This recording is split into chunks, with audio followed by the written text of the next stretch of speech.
Hello there and welcome back to Senior Investigators. Now, last time we finished the second scenario in the missing case. Now it seems there's a connection between scenario 1 and scenario 2 in that the dad from the first scenario, well, I say dad, stepdad. Yeah, stepdad. It was a blended family, but I don't think the guy, Thomas, was actually married to the mother, so I'm going to call him stepdad just because it seems a bit more respectful than just call him the guy. He kind of turned up in the second scenario. There was evidence of him being present at the second scenario because of handwriting. There's a note from one of the girls in that house that matches some of the notes that were left for, like, on cards from the first family. So there's that connection there. So Thomas is involved somehow in the second scenario. I don't quite know how. He got a message from one of the girls and he came to the house, and I think he came to confront Philip, who was doing very bad things to the people in the house. But I don't think there was no body of Philip. There was of the dog though, so I think he busted in to confront and he save whoever's in the house. And Philip wasn't there. The dog attacked him and he ended up having to delete the dog, which is very, very unfortunate. I think he left. There was a blood trail heading back out the house because obviously Thomas's body was not there, so he didn't die. And Philip's, there was no other, there was no human bodies basically. Something very nefarious was going down in that house, which I can't say right now. Obviously, if you've seen the previous episode, you will know what I'm talking about. I was not happy about it on so many different levels. But I'm wondering what the connection is between Thomas, because there's a bit of a time jump between the first scenario and the second scenario. I think it was in the 90s, the first one, and it's in 2018, the second one. So it's been quite a while since the first scenario. So I'm wondering what the connection is. And I'm hoping we're going to find out in scenario 3. Which we're going to start playing right now because I've been rambling on for way too long. As I always do. I always ramble on a bit too long. So, grab your favourite drinks and snacks, curl up somewhere comfortable. Come hang out with me as we jump straight into Scene Investigators Scenario 3. That's not what it's called, but we're just going to roll with it. Because, yeah, that's how we'll roll here. Right. Enjoy, guys. Enjoy. Situation. An apartment room was found in disarray. A dead body lay in the middle of it. Find out what happened. Okay.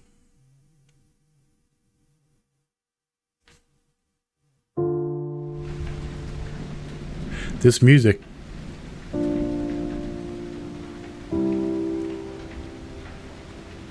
This music's sad already. We have footprints on the... We have footprints on already. Can I go follow these?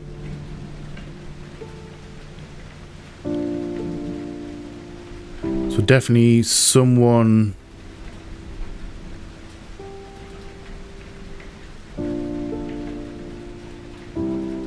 Hold on.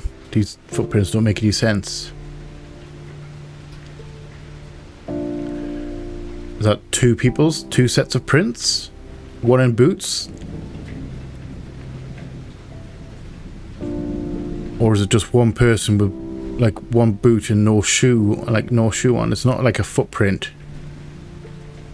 But so I would say that because obviously you got shoe, like right shoe, left footprint, right shoe, left print, right print, left shoe. Right shoe, left print, like smudge. Shoe, right shoe, left, and then no shoes at all. Is that one person or two people? Is it like one per, like one person with shoes on, one without? That's really weird. Boot, boot.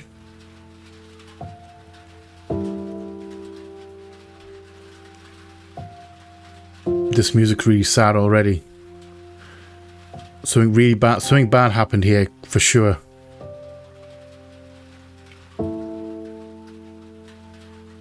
Okay, so this has got to be the aftermath of the event in the house in the last episode. So I think he was injured by the dog when he came back. So I'm assuming maybe limped in because he's injured. No blood trail though. Came in and then ended up coming across here for bags and maybe kitchen roll. He's definitely searching for something in here. Sugar on the floor. So something's been ransacked. Is this person Thomas? Blood trail.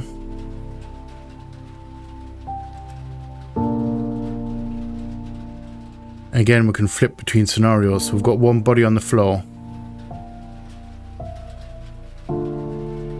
Head wound. First aid kit table. Table smashed. Wine aid gas. Food mart. 3789 Matt Abbey Lane. Cashier. A single beer, a rope bundle and some cigarettes.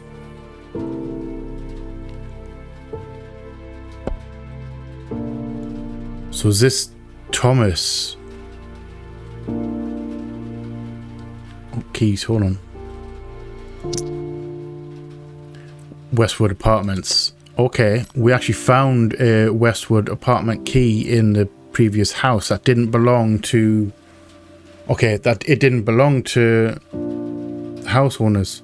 So that had to be Thomas must have lost his key in the scuffle and managed to get another one from the office.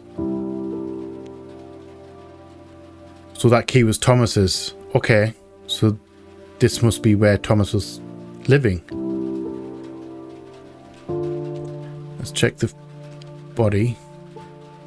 Hold on. Hastily pinned up map of Florida.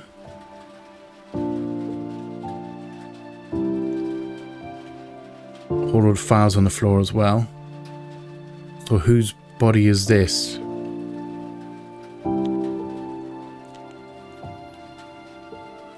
Definitely took a blow to the head. More trail. Blood splatter. Or blood spatter. Okay. Oh, okay. 2 rounds. A ferrule 9mm case. And a Wilder. So 2 different ammos.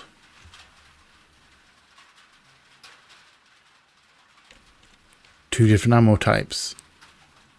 So 2 guns present. Where though is the... Where's the gun? If there's 2 present, where is it? Another beer down there.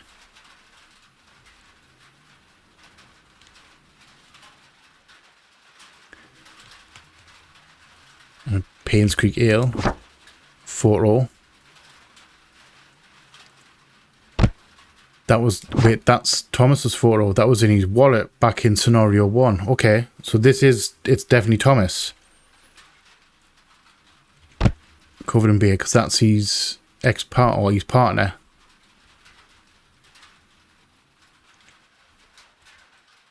So is this Thomas's body?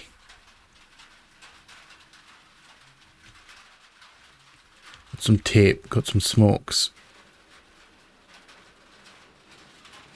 Spilled over. Sign of a struggle. Ooh, hello.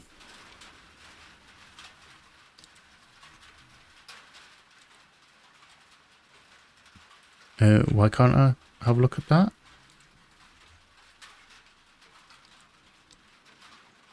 That looks like a bullet in the ceiling.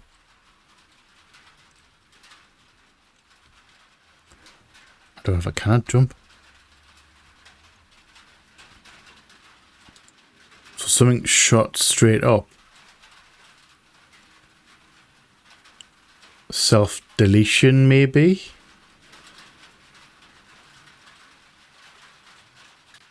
It should be very strange.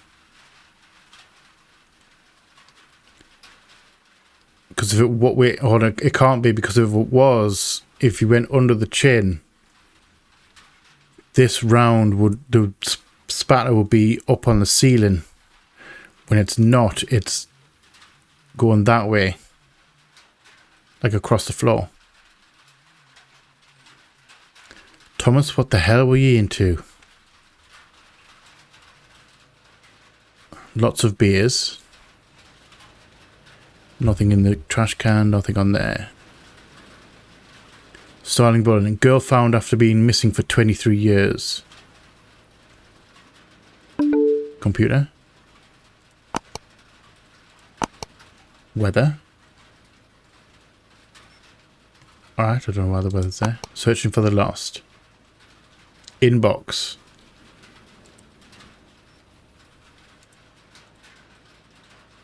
So we've got a inbox for a website called Searching for the Lost.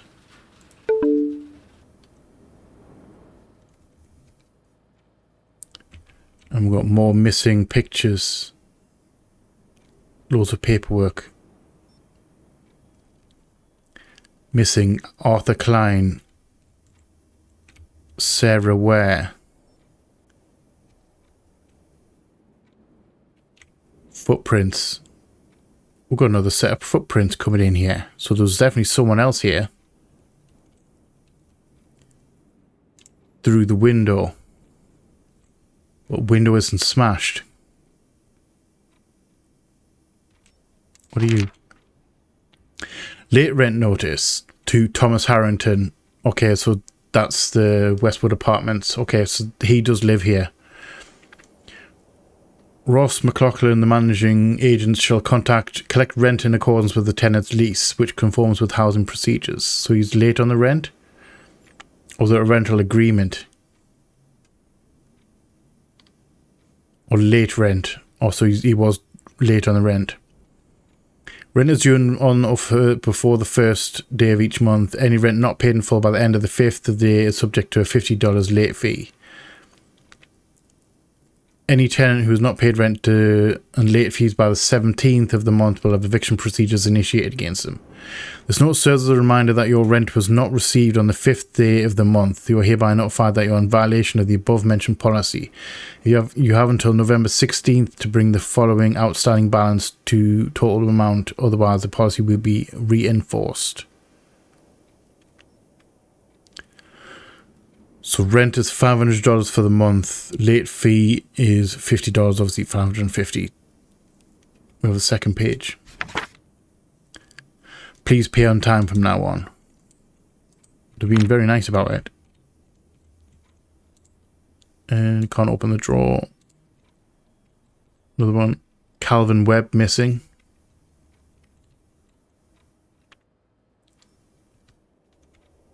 We have a telescope.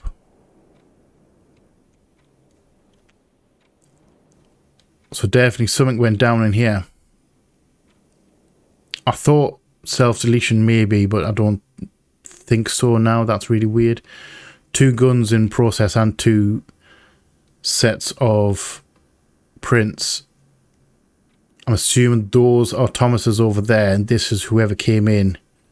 Because obviously that's not a normal entry point, is the window. Right, so into the next room. Ooh, we have files. Stuff strewn all over the place. Searching for the lost files. So does he... Not Hazel. Oh, okay. Oh, dang. Alright. Did he open up a... like a missing persons? Because the two kids were taken into... well, taken when he was young. Like, back in the first scenario. Now, I thought it was social services. Or CPS in America. But now looking at this, I'm not so sure. Leah Denny, not Hazel. Alina Harden, not Hazel. Sabrina Rosales, not Hazel. So he's looking for Hazel. And did he start a company to do that? Like, did he become a private detective?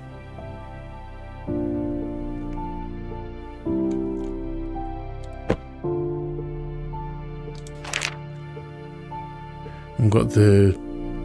that's the map from his... that was his wife's map. Like a star map.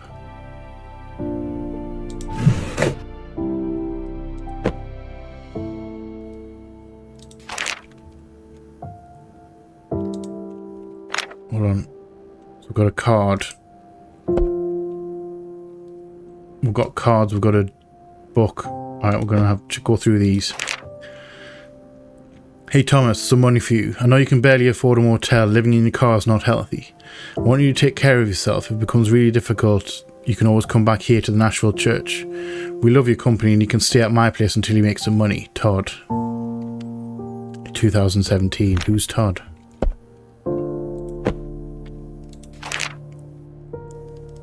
Happy birthday, Thomas. I wish you all the best for the coming year. Thank you for being such a great friend. I enjoy all of our conversations and hope we can meet more. So call me anytime you want to talk, Todd. I'm not liking the look of this right now. Happy holidays. How are you doing, Thomas? I'm so happy that you stayed strong this year as well. During summer next year, I'm getting a really bad feeling.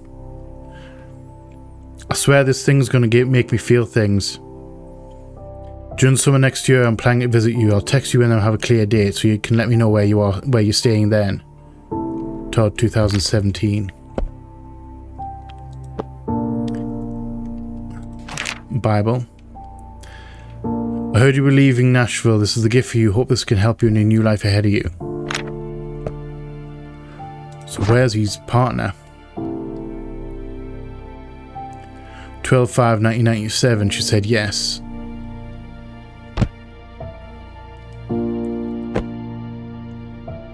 Mother...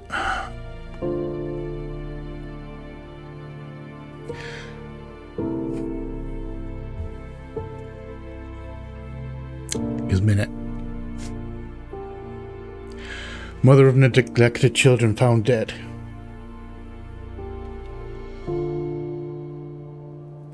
I need a minute.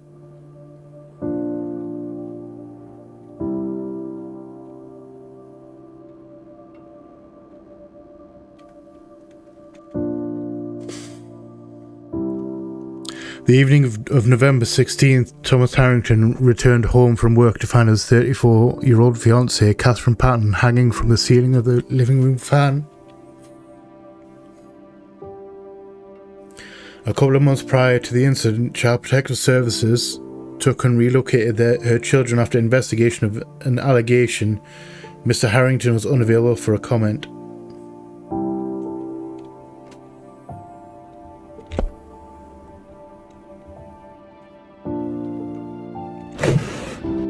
Damn it, game, for making me feel things.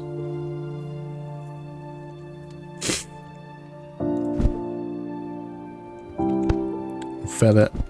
Got a flower. I'm alright. A metal ring. These are things from the scavenger hunt that he was doing with the kid from the scenario 2. You know, some files knocked over. gun case, but I can't tell what case that is.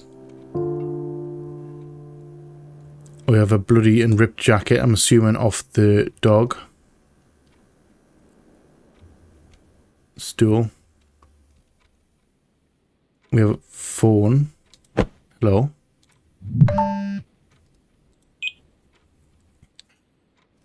I'm alright. Some missed calls from Todd. We've got a outgoing call to 4397. A whole load of missed calls from 4397 as well. Is that the girl from scenario 2 trying to contact him? And then finally got through, and that's when he went.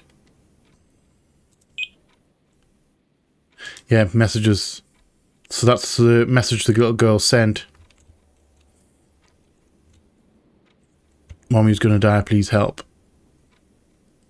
So a whole load of missed calls. And then one that got through. And 2 calls to Todd after that. And then a random number missed call. Sorry, missed call from a random number. And then 2 thingy ones. I wonder if that's someone else's number from the scenario 2. Voicemail from Todd.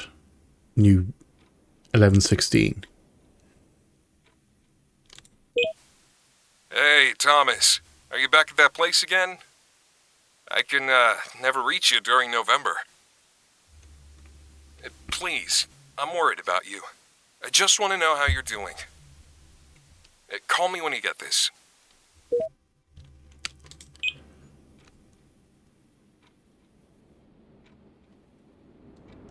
A new one from... Oh, wait, okay. Hi. Thank you for what you did. I don't know what else to say but that you saved us. We can't thank you enough. So that's got to be from the girls from the second scenario. So he's busted in, he's basically rescued them. Maybe Phil's on the lam. Maybe Phil came here. Oh, okay, I've just spotted. That's the rope that he bought. And he's got wallet on the floor as well. Empty wallet. Why is his wallet empty? I get the feeling he was in a very bad place. And that really upsets me.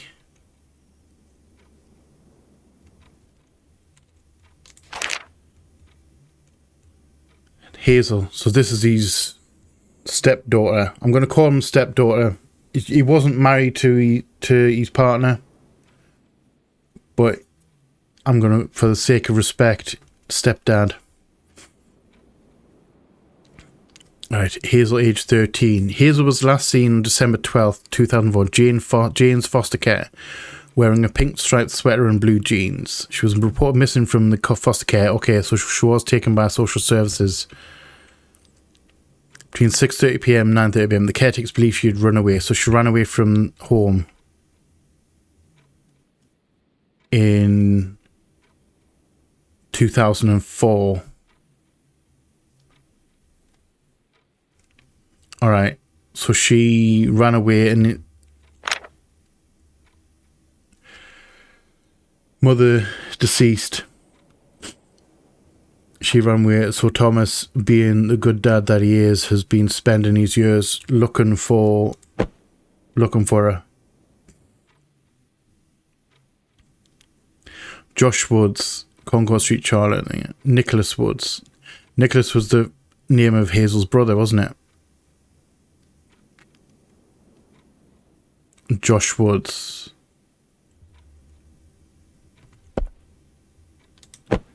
So who's Josh? Josh Nicholas. I think they're probably both okay. So he's literally been traveling the country searching for Hazel, but he's been helping other people while he's been doing it.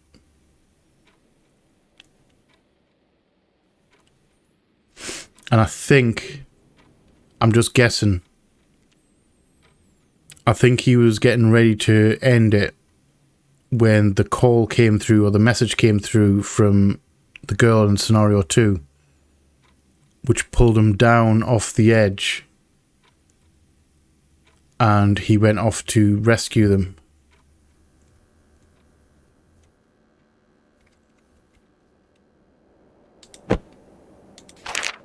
And I've already looked at that, didn't we? So I think this girl may have rescued him. Well, I say rescued him. He couldn't do anything with the jacket.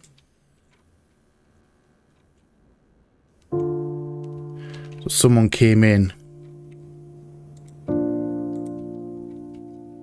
and ended him. I'm going to say ended. 2 guns in the mix, so there definitely was a second person here. Well, sorry, 2 guns in the mix. 2 sets of footprints. One coming in from the, I'm assuming that's going to be intruder through the window. Those have to be Thomas's coming in after the incident. Maybe trying to clean himself up. And then guy came in through the window, person came in through the window. I think it may be Phil from the second case.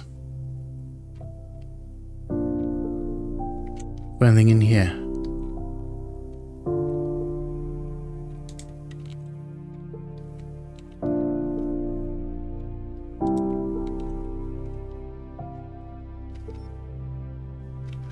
Lots of printing paper. There's nothing else on the computer, was there?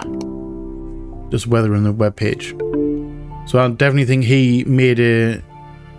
who's been searching for Hazel, and he made a website to help other people, like other missing people.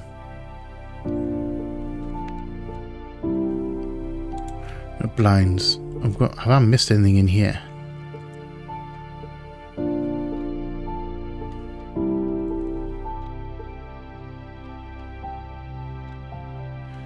Purple hair, jean jacket, seam of baby in a blue stroller. I don't know whether these are like possible sightings of Hazel. This is his thingy board. But I think Nicholas is okay. I think he made it out alright. What are you? More cigarettes.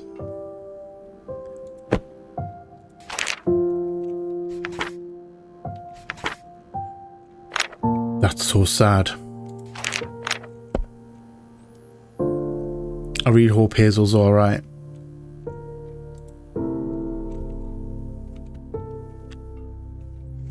So is this all the evidence that we've got?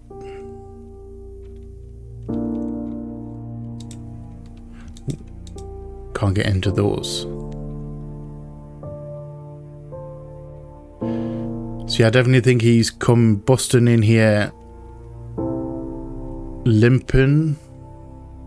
The footprints patterns seem a bit odd to me. Unless he's got someone, unless he had someone in tow. Maybe he was carrying someone or helping them along.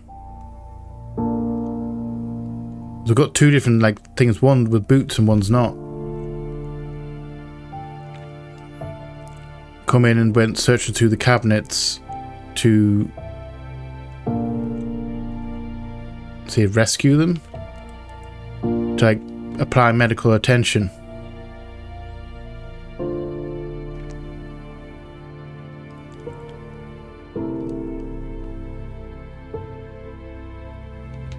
Alright. I don't know if I'm missing anything here.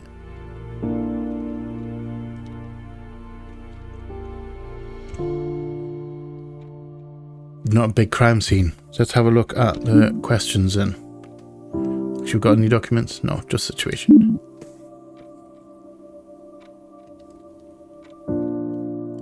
Who entered through the window? Who died here? And who is the killer?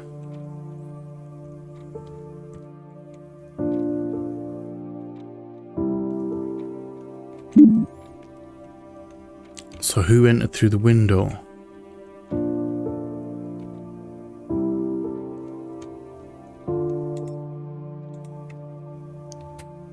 There's nothing in here, is there? No. I'm surprised I can't look at any of these pieces of paper. That's very surprising to me.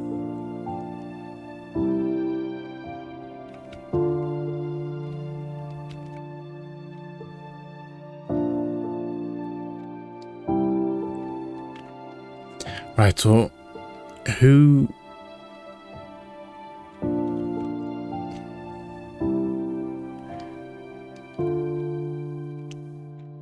came in through the window? I'm going to say Phil. I'm going to say Philip.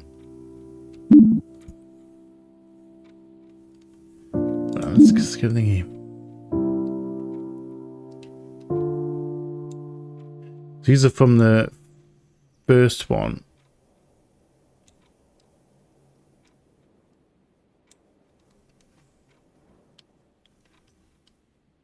Yeah, Philip.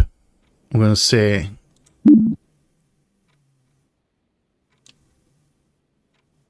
I don't think any of these answers here are going to help me with the third one.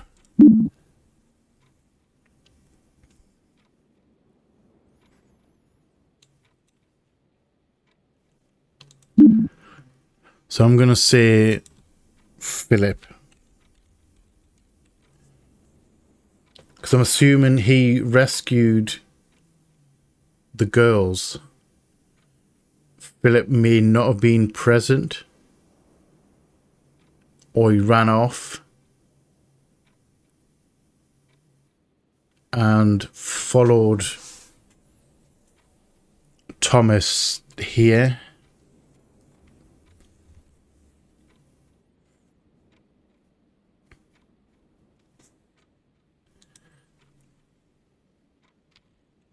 I'm going to say Thomas. I'm going to say Philip is the one who killed him. It may be the other way around and my TV wants to turn itself off. Are we just going to go straight in? Are we just going to go all in right now? Let's see if we're completely wrong. 2 out of 3 questions. Okay, 2 out of 3. So, which one would it be? Right, so 2 out of 3 questions correctly, which means either we are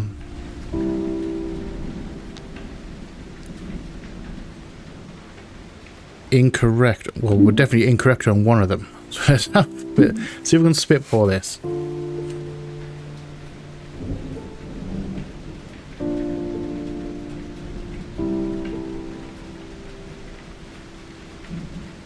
So,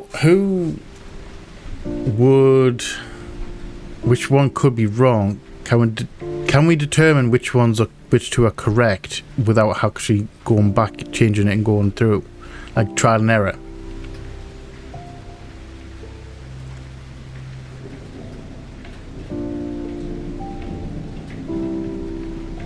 I don't think it was. I think these two are correct. I think Philip killed Thomas.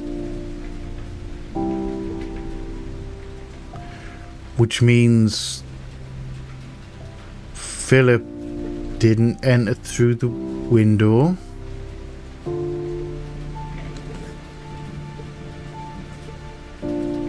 Or is it Philip on the floor?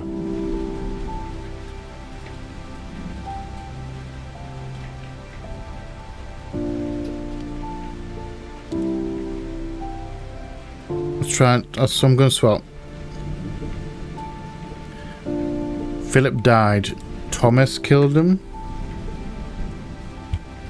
And if this is incorrect, then I know these two were correct. That sounds logical.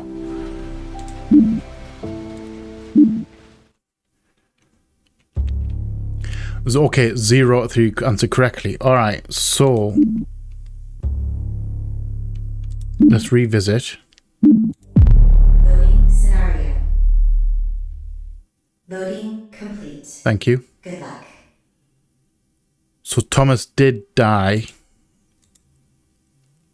and Philip killed him, which means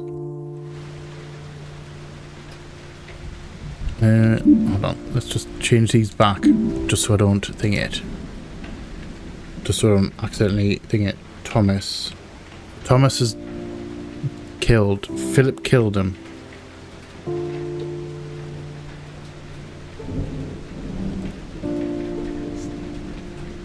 Which means Philip didn't enter through the window.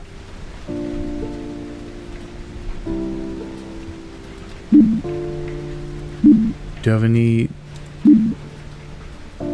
more information?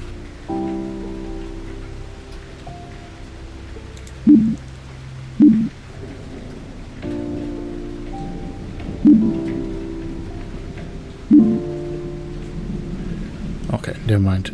I thought that might have been more time and date or something up. This is after he rescued the girls. Hold on. I'm thinking this is completely wrong. No, I'm thinking this is completely wrong. I thought Phil would have climbed in through the window because he didn't have a key to the apartment. However, we found the apartment key. I'm getting mixed up here. I thought this key in this door was a spare key from the office because he lost his key in the apartment, the scenario 2 apartment. However, I'm thinking of this the wrong way. It's Thomas that didn't have a key to get back into this apartment because he lost his key. This is after the scenario 2 incident, which means when he got home to this apartment, he couldn't get in the door because he didn't have his key, so he went outside and he climbed in through the window. So Thomas climbed in through the window, and then Philip, these footprints are Philip's. Alright, these footprints are Philip's, and he came through because he had the key from the apartment, from his apartment. He let himself in and had a confrontation with Thomas. Sounds logical? Yes? I don't understand the footprints, however, there's no boots.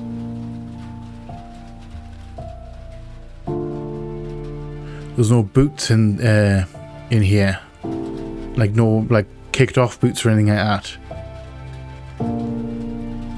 Shall we confirm? Can we confirm actually? Can we confirm? Can we go back to scenario 2? Because there was boots on the floor, wasn't there?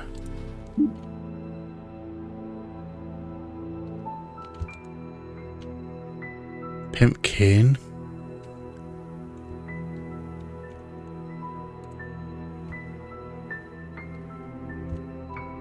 I swear I've seen some boots in here.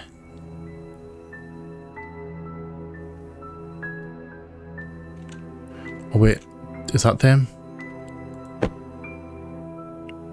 Yes, okay, these are Philip's boots. I remember looking at them because I remember seeing that imprint on the inside of the right hand shoe. So these are Philip's. These match the ones. Okay, these match the ones that are in the other one. Alright, so I was correct. I was correct. Right. Case solved. Right, so we're back in scenario 3. So these are definitely Philip's boots. right here. He came with the key that were found on the floor in the previous apartment, like in scenario 2. He let himself in. I'm assuming after Thomas got back home, he climbed in through the window, probably knocked the files off the desk as he's been injured, and probably sat down to have a drink and a smoke because he's tired after the incident. He's basically thinking, and then Philip opened the door, had a bit of a scuffle,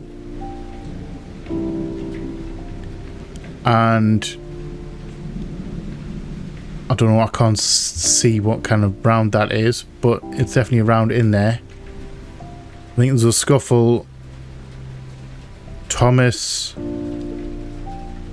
shot in into the roof in the scuffle, and then I think Philip ended up deleting him with his force multiplier. Right,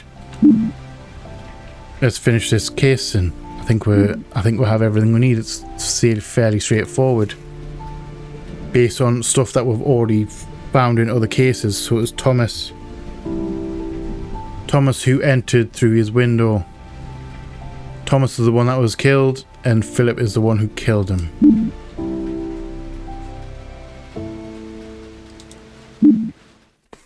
Correct? Alright, correct. 3 out of 3. That was a nice, well, I say nice and short. And right, we're done with the case file then. Whose story is this? I'm going to say Thomas's story. Because it's basically, it's him throughout the whole thing. And we've got a grade A on that one. Case file report. Let's read this. Alright, scenario 1. On the morning of September 18th, 1998, around 5:30 a.m, Catherine left her home for her usual 15-hour workday. A few hours later, Gina arrived to take Hazel and Nicholas to their elementary school. In the meantime, Thomas was out of state preparing to drive home after delivering his final parcel last night. When school ended, Hazel and Nicholas were dropped off at Bloommead Park by the school bus at 1:20 p.m. Nearby, Hannah Olsen, a Child Protective Services investigator, was in her car, keeping a watchful eye on them. This marked her 5th stakeout attempt to catch the family in compromising circumstances. Meanwhile, Thomas, who was supposed to pick up the children, was engrossed in gambling at Bakersfield, losing track of time. Gina was unavailable as she was attending a family gathering that had begun at noon. As time continued to pass with no one coming to collect the children, Hannah realised that this situation could not be allowed to persist any longer, so she took the kids. Considering the unfit conditions at their home at 1:45 p.m, she decided to take it upon herself to remove the children from their household. So she took the kids. And then that set off this whole chain of events leading us to scenario 3. So, scenario 2. Around 6:30 p.m. on November 15th, 2018, Philip departed the house to meet with a client, leaving the girls to themselves. Irene was in the dining room eating her heated dinner. That's the pot that was on the counter. While down the hallway in a bedroom, Emma and Stephanie were getting ready for their evening night shift. Meanwhile, Rose quietly slipped out to the convenience store to buy a cheap backpack. Upon her return, she swiftly carried on stuffing the backpack with essentials in the master bedroom. Her plan was to escape with Irene while Philip was away. So Rose's Irene's mother. Actual mother? Her plan was to escape Irene while Philip was away. Unfortunately, Philip returned earlier than expected. He caught her, immediately reached for his brass knuckle, and proceeded to repeatedly beat her with it. As her mother shrieked in pain, Irene frantically dialed the number of a stranger who she recently acquainted with, Thomas, and called for help. At 8 p.m, Philip locked the master bedroom from the outside, leaving Rose inside unconscious. Then he left the house with Emma and Stephanie for the usual night shift. Okay, so he wasn't there. Okay. So what did he just leave Irene in the house with an unconscious Rose? When the doorbell rang around 8:25, Irene opened the door to an older man who looked to be in his 50s. She promptly ushered him into the hallway. Philip's dog, Spike, immediately noticed the unfamiliar man and lunged at him. Spike's jaw clenched his arm and tore through his skin, causing a gush of blood. Irene froze in fear as the struggle quickly escalated. In a moment's notice, the man reached for a kitchen knife and stabbed Spike in the stomach. Unfortunate. Spike released its grip and slumped to the floor, blood pooling from beneath his body. Down the hallway, the man managed to forcefully break open the locked master bedroom door. As soon as it swung open, Irene hurried to her mother's side. When Rose regained consciousness, she urgently insisted on the need to leave before Philip returned. Together, they assisted Rose into the man's car and they quickly drove away. So basically, Thomas came to rescue Rose and Irene. Well, come to the aid of accidentally rescuing them at the same time. Or maybe not unintentionally. And lastly, scenario 3. On November 16th, approximately 10 a.m, Philip gained entry to the apartment using a key he discovered in his house the previous night. Inside, he found a man. I don't know how he knew what room the key was for, because it wasn't actually on the list. Inside, he found a man in the kitchen who was searching for something to eat. Philip immediately recognized him as the same intruder captured on his house's security cameras. Okay. That's how he knew who he was. With gun in hand, Philip demanded information regarding the whereabouts of Rose and Irene. The man, however, refused to cooperate, sparking a violent altercation between the two. As the struggle unfolded, the man managed to retrieve his own firearm, but Philip made a desperate attempt to disarm him, inadvertently causing a shot to miss and hit the ceiling. Philip made a desperate attempt to disarm him and inadvertently causing a shot. So that was the shot in the ceiling was Thomas's, from Thomas' gun. Subsequently, Philip gained the upper hand, standing over the man who was attempting to regain his footing. Philip shot him in the head at point-blank range, instantly killing him. Following the man's demise, Philip searched the premises and discovered the man's identity to be Thomas before making his exit. That is damn unfortunate. This was definitely Thomas's story from back when he lost these kids to CPS. And that set off that whole chain of events. Damn, alright. Congratulations. You are now an official licensed investigator. Thank you very much. How was the exam? Very depressing. I'm going to say okay. It wasn't too easy, wasn't too hard. How do you feel? Relieved, glad that's over. To be fair, I actually enjoy crime scene stuff. As depressing as it is, I actually enjoy crime scene stuff. I want to solve some more. Now that you've completed the exam, feel free to revisit any case file to improve your overall grade. I don't think I can improve. Welcome to the agency. Can you improve on perfection? On Monday. Alright. So we did incredibly well. 3 grade A's.